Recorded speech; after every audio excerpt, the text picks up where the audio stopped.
বর্তমান কাবার ইমামের নাম হলো শায়েখ আব্দুর রহমান সুদাইস। সুবহানাল্লাহ। গত রমজানে, আমি প্রায় রমজানে মক্কায় থাকি, গত রমজানে সাংবাদিকরা তাকে প্রশ্ন করলো, একই প্রশ্ন প্রতি রমজানই করে তারে। বর্তমান পৃথিবীর ভিতরে সবচেয়ে সম্মানী ব্যক্তি আপনি, কাবার ইমাম। রমজান মাসে আপনার পিছনে প্রায় 70 লক্ষ মানুষ সালাত আদায় করে। রমজান মাসে রাস্তাঘাট, অলি গলি, মাঠ ঘাট সব ভরে যায়। লক্ষ লক্ষ মুসল্লিরা কাবার দিকে ফিরে সালাত আদায় করে। একটা আওয়াজ হয় না, একটা সাউন্ড হয় না। যখন ইমামরা তেলাওয়াত করে মনে হয় তখন সবে মাত্র কোরআন নাজিল হয়। এত চমৎকার কোরআন। সাংবাদিক প্রশ্ন করলে এত সম্মানের পাত্র কেমনে হইলেন? তিনি জবাব দিল, 2টা কারণে রব্বুল আলামিন আমার মর্যাদার সম্মান বাড়ায় দিছে। 1 নম্বরে মায়ের দোয়া,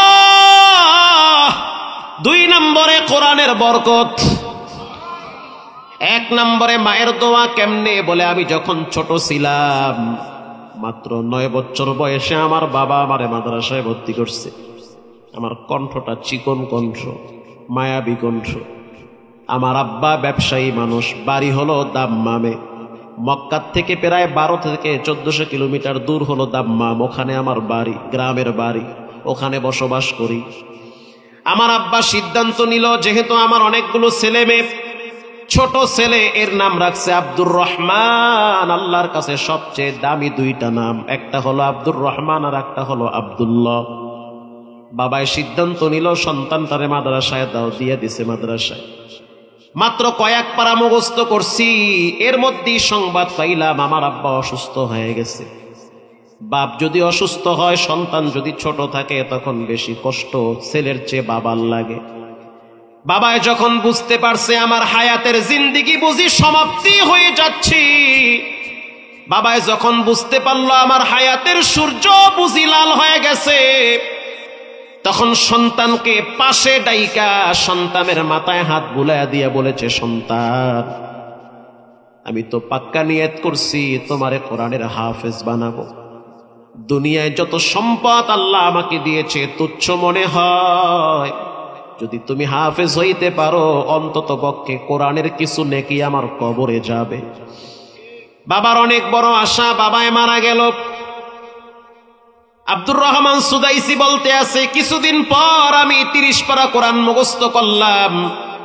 শুধু মুখস্থ করি নাই, এক দাঁড়ানে একদিনে 30 পারা আমি শুনায়া দিছি। এটা বাজেও নাই, পেছও লাগে নাই। ব্রেন কাঁচা, গুনার কোনো আলামত নাই। যেই কলবে গুনাহ থাকে না, সেই কলবে মাওলার মারেফতের নূর থাকে।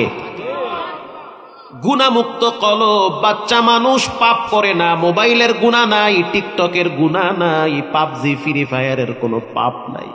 ফ্রেশ অন্তর, মুখস্থ হয়ে গেল। মা সিদ্ধান্ত নিল ছেলেটারে নিয়ে উমরায় যাব, আল্লাহর ঘরে গিয়া দোয়া কবুল করায়া আনি। আমার মায়ের একটা অভ্যাস, আমি ছোটবেলায় যখন খুব দুষ্টামি করতাম, সাধারণত যারা ব্রেনিয়ান এরা বেশি দুষ্ট হয়। কি? হ্যাঁ, ঠিক কথা। বেশি ব্রেন, বেশি দুষ্ট। সারাদিন পড়ে না, আধা ঘন্টা পইরা একসাথে আধা পারা মুখস্থ শুনায়া দেয়। এমন ছাত্রর লাগে আমরাও পড়ছি। সারাদিন ঠেলি, 1 পৃষ্ঠা হইতে চায় না। পড়া দিতে গেলে পিঠা খাই 3 দিন। আর লগের ডায় দেখি বইয়া বইয়া পায়ের মধ্যে দড়ি বাঁধে। এরপরে দেখি পোকার পায়ের ভিতরে সুতলি বাঁধে। কি হুজুর, ঠিক না? এই কাম ঘটে। হুজুরে ডাক দেয়, পড়া নিয়ে আসবো, তোরে বাটাম ফাটা দিব। ছাত্র চিন্তা করে, যা আছে কপালে দে, বিসমিল্লাহ কয়ে স্টার্ট। পুরা আধা পারা শোনায়, একটা প্যাসও লাগে না, হুজুর কিছুই কইতে পারে না। আল্লাহু আকবার বলেন। বাইতুল্লাহর ইমাম আব্দুর রহমান সুদাইসি সাহেব বলেন, যখন আমি দুষ্টামি করতাম তখন আমার মা বলতো, আল্লাহ তোরে বাইতুল্লাহর ইমাম বানায় দিক। এ হলো বরদোয়া। এটা কি বরদোয়া না দোয়া? এলাকার মা বোনেরা, বাচ্চা যখন দুষ্টামি করে বরদোয়ার বদলে দোয়া করবেন। আমার মা জিদ কইরা বলতো, এত মানুষ মক্কায় যায়, তোরে আল্লাহ মক্কার ইমাম বানায় দিক। জিদের ঠেলায় কইতো, রাগ কইরা কইতো। যদি কইতো এত মানুষ হাত পা লুলায়, তুই অনাকা, না জানি বেহয়া যাইতো আমি। এজন্য আমার মা এই দোয়াটা করত। আব্দুর রহমান সুদাইসি বলেন, মায়ের সাথে ওমরায় গেলাম, যাওয়ার পর আমার মা বলল, সন্তান তুমি ছোট মানুষ, আমার সাথে তওয়াফ করতে গেলে হয়তো তুমি আমারে হারায় ফেলাবা, অথবা আমি তোমারে হারায় ফেলবো। তার চেয়ে একটা কাজ করো, হাতিমে কাবার পাশে তোমারে দাঁড় করায় রাখি। আমার মা আমারে দাঁড় করায় রাখছে।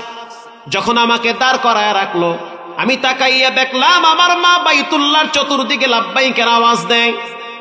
আমি তো বাচ্চা মানুষ, আমার ভিতরে বাচ্চা সুলভ আচরণ রয়েছে। আমি তাকায়া দেখলাম সাফা আমার বয়সী অনেক বাচ্চারা খেলাধুলা করে। মায়ের কথা ভুইলা গেছি, আমি দৌড় মাইরা সাফা আমার বাচ্চাদের সাথে খেলাধুলা শুরু করলাম। এদিকে মায়ের তাওয়াফ শেষ হয়ে গেল, হাতিমে কাবার পাশে এসে দেখলো আমি নাই। মা তখন কষ্ট পাইল, বুঝি হারায় গেছি আমি। আমার মা চিন্তা করলো, যদি আমি সন্তানরে খুঁজতে যাই তাহলে সন্তান আমারও খুঁজবে, দুইজনকে পাবো না। তার চেয়ে আমি এখানে দাঁড়ায় থাকি, সন্তান ঘুরে ফিরে এখানে আবার চলে আসবে। বুঝতেছেন? আমি হাতিমে কাবার পাশে দাঁড়ায় রয়েছে আমার মা। আমি আসলাম ঘুরতে ঘুরতে, আইসা দেখতেছি আমার মা বাইতুল্লাহর দিকে ফিরা দুইটা হাত তুলে কি যেন বলতেছে।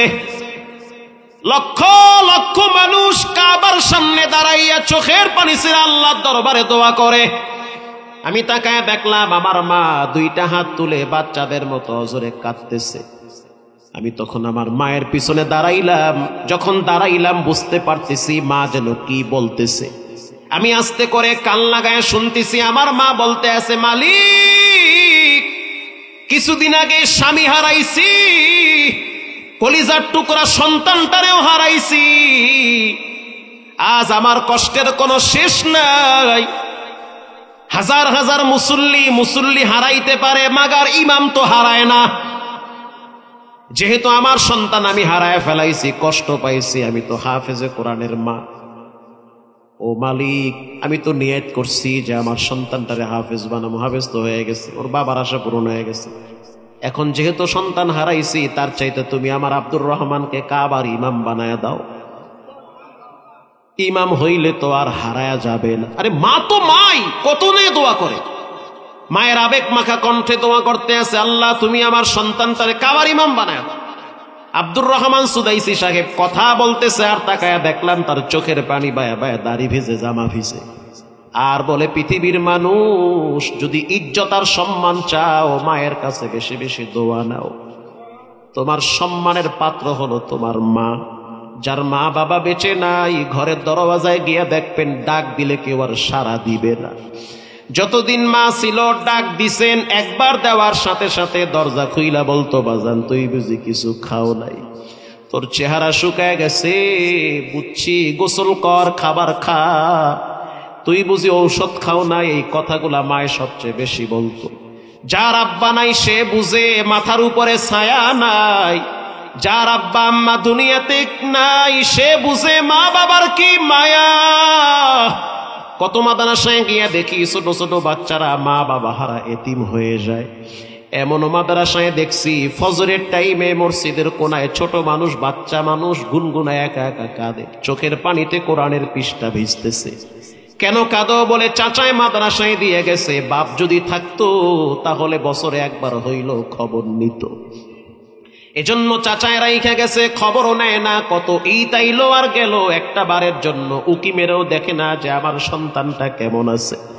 ও এতিমরা আজকে চোখের পানি সাইরা মাওলার দরবারে কান্দো আর বলো, আল্লাহ আব্বা আম্মা হারাইছি, কবরে শাস্তি দিও না রে মালিক। কবরের আযাব বড় কঠিন, দুই পাশের চাপ আমার মায় সহ্য করতে পারবে না। দুই পাশের মাটির আঘাত আমার আব্বায় সহ্য করতে পারবে না।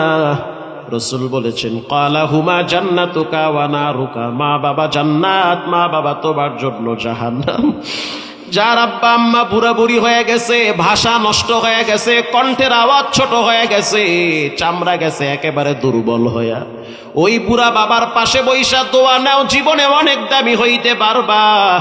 ওই মায়ের পাশে বৈশা একটু বলো, মা মাথায় হাতটা বুলায় দেন। মায়ের দোয়া বৃথা যাইতে পারে না, মায়ের দোয়া কখনোই নষ্ট হয় না।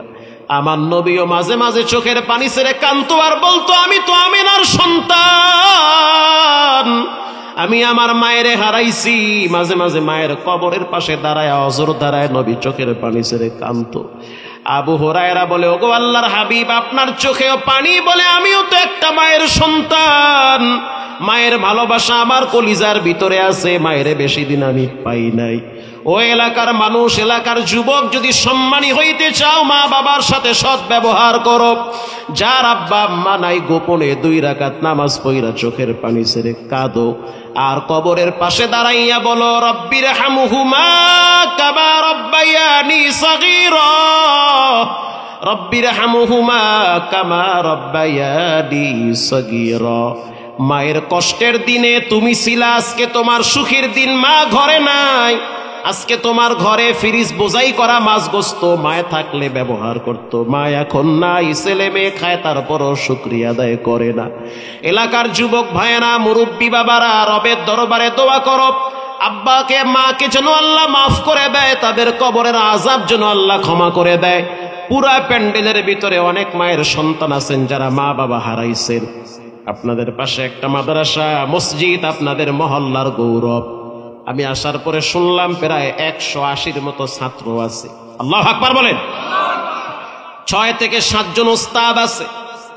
তখন বুঝতে পারলাম এলাকার মানুষ যথেষ্ট পরিমাণ দিন প্রেমিক।